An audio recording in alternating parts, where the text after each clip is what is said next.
yeah, that's right. I'm going to use my driving gloves for this. Because we're in the Hyundai Palisade, Jack. You know what that is? Yeah, it's the Kia Telluride's ugly sibling. This thing looks like the Elephant Man. Oh, come on. You're too hard on it. Some people really like the way this looks. It looks ultra modern.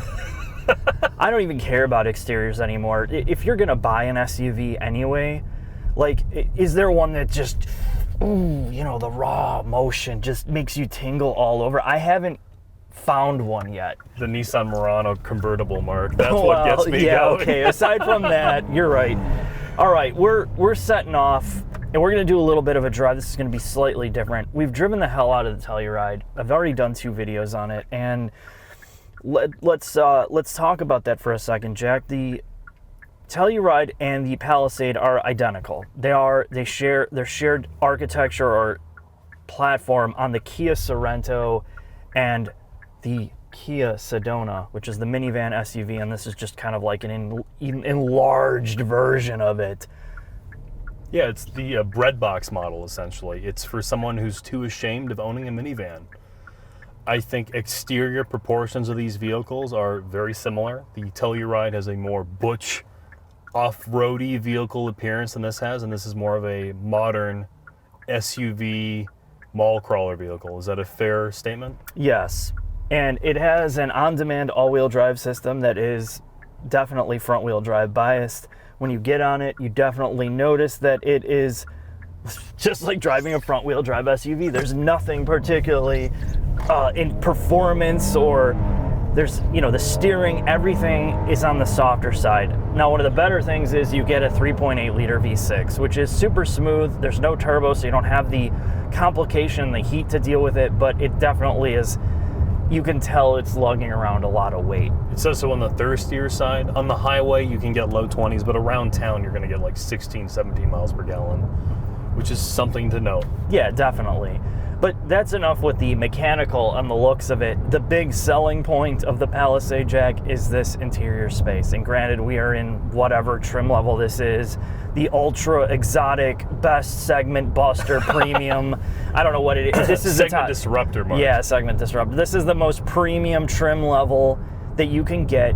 And, I'm making a lot of jokes, but this is a fabulous interior space for its price point. This rivals what you're seeing from Audi and BMW and luxury brands at the top price point. And they do some things better than those brands do in terms of like fit and finish and quality. I also think the safety systems in this car, when compared to something like an X5, work far more seamlessly than you'd get. Yeah, I would agree with you. The lane keep assist, the radar cruise control, the steering assist, and all the things that the safety suite does is just very transparent to the user. Not only is it transparent, it works. It keeps you in the lane. It will steer through turns, larger sweeping turns at higher speeds, like literally no issue. And you drove like 2 hours on this on the highway. Yeah, I almost never touch the brake or gas. The adaptive cruise control works very, very well. I love the blind spot cameras that show up in your dash when you're turning left or right. This car does everything very, very well. I think the infotainment system as well is basically idiot-proof. I know I really lean on Apple CarPlay, but that also works very well. Yes, and you're an Android user, you still have that ability.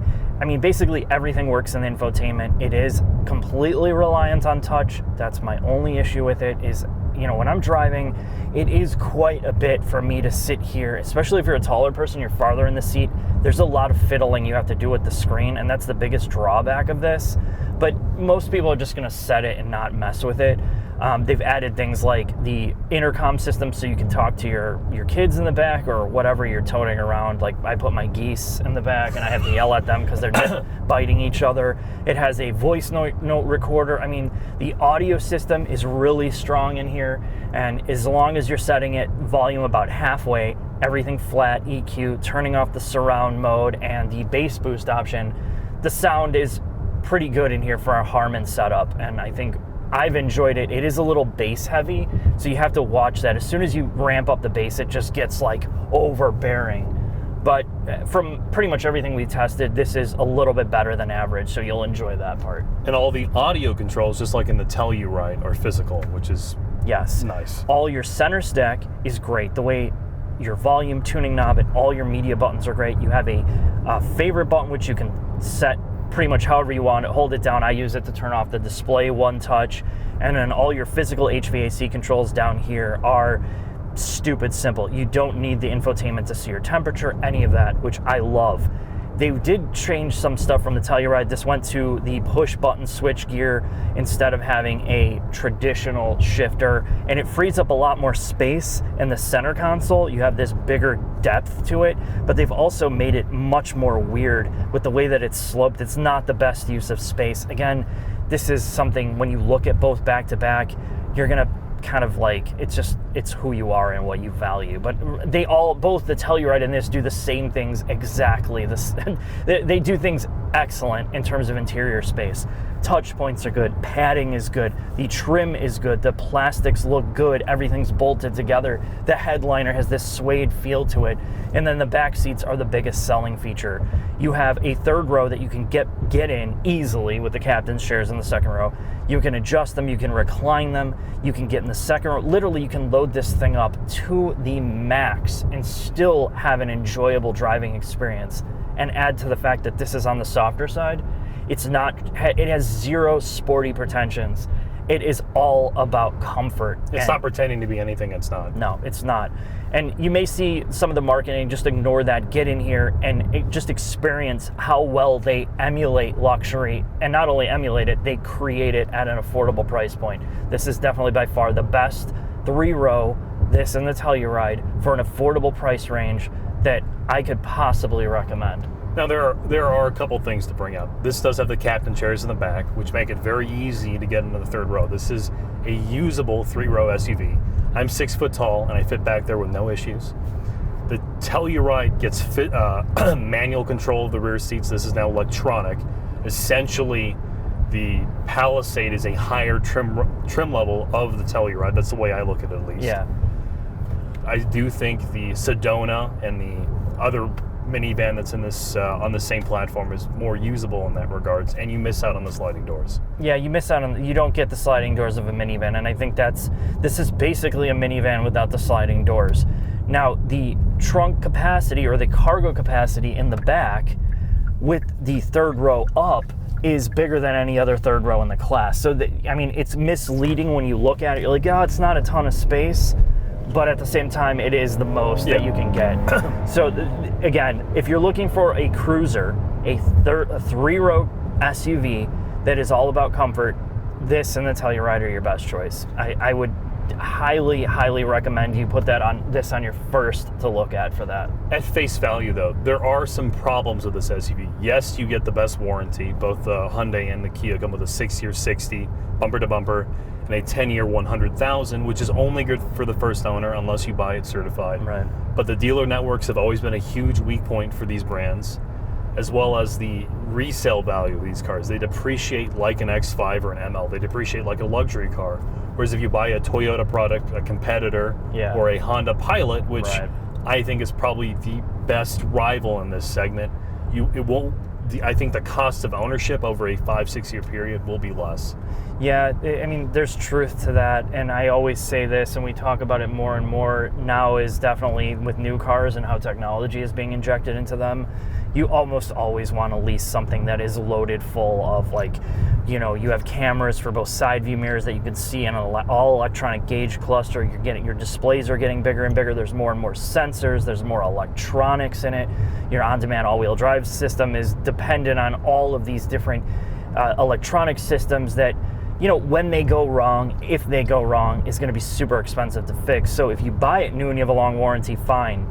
But if you want the latest and greatest, just lease this. And I think you're going to have less worry about depreciation as well if you do that.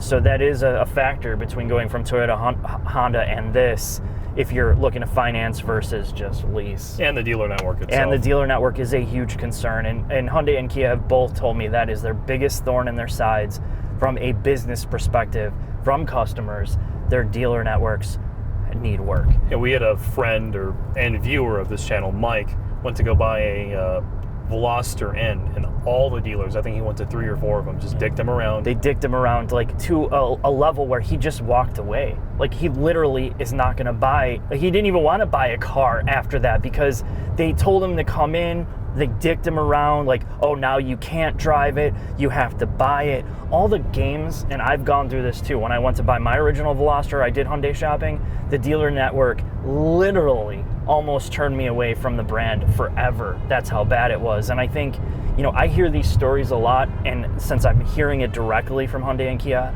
I know they're trying to work on it, but it's really a long-term, a difficult process for them. They have decades of being a budget kind of shitbox brand that you bought because you couldn't afford anything else. Right, and now they're trying to break out of that, and they have. When you look at their new products, the cars are now actually great. Yeah. They are great. So now they're lagging behind in kind of service and support.